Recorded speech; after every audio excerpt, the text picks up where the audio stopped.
عندي تكه صغيره هقولها لك على السلطه. تمام. انا دلوقتي قطعت الخضار اللي انا بحبه قوي اللي متواجد عندي في البيت. بعمل منه طبق سلطه جنب الاكل، لان هعمل مكرونه بشاميل فهعمل جنبها سلطه، وعندي بتنجان مخلل وعندي مخللات. تمام. قطعت كل الحاجات بتاعتي. عندي تركتين هقول لك عليهم. التركه الاولى الليمونه. البذر في ناس ما بتستصيغش طعمه ابدا وبتتضايق منه لما بيجي في بقها. بشوكه صغيره تحطيها في قلبي كده هيطلع لك كل البذر اللي فيه. انا طلعته اهو، مفيش ولا بذرايه. تمام. التركه التانيه هي عباره عن البصل. انا واحده من الناس لما باكل البصل عادي بينفخني، اللي هو اللي ني ده.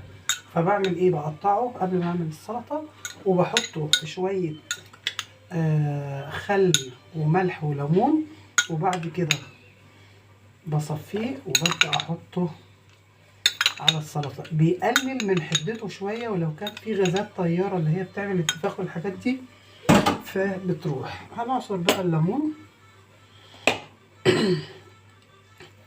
ولا بذرايه فيه. موضوع الشوكه او سكينه صغيره، السكاكين الرفيعه المشرشره دي بحرفها برضو هطلع كل اللي فيها.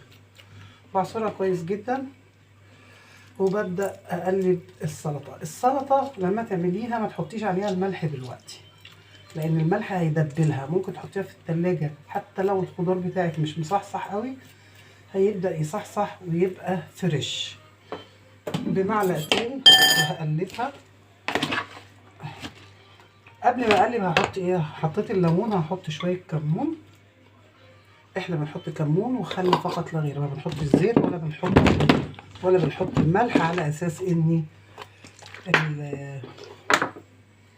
كمان الملح على البصل، الخل على البصل هيدي تيست حلو. في ناس بتحط الزيت، حطيه زي ما انت عايز، كل واحد على حسب رغبته في الاكل. وبكده تبقى خلصت السلطه. هحطيها في بوله.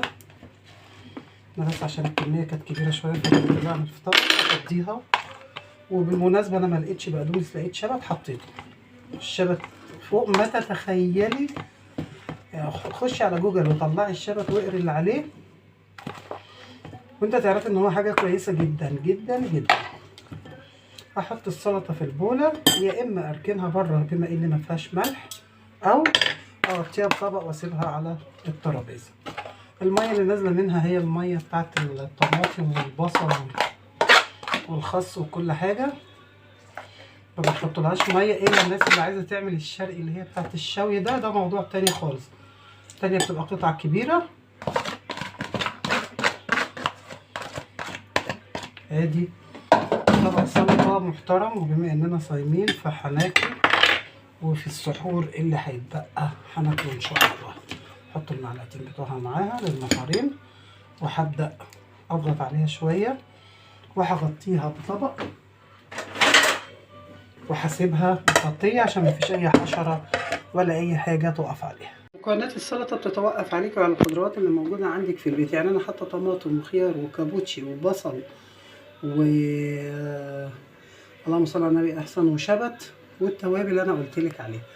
دي مكونات. عندك حاجات تانية بتحبي تضيفيها ضيفيها زي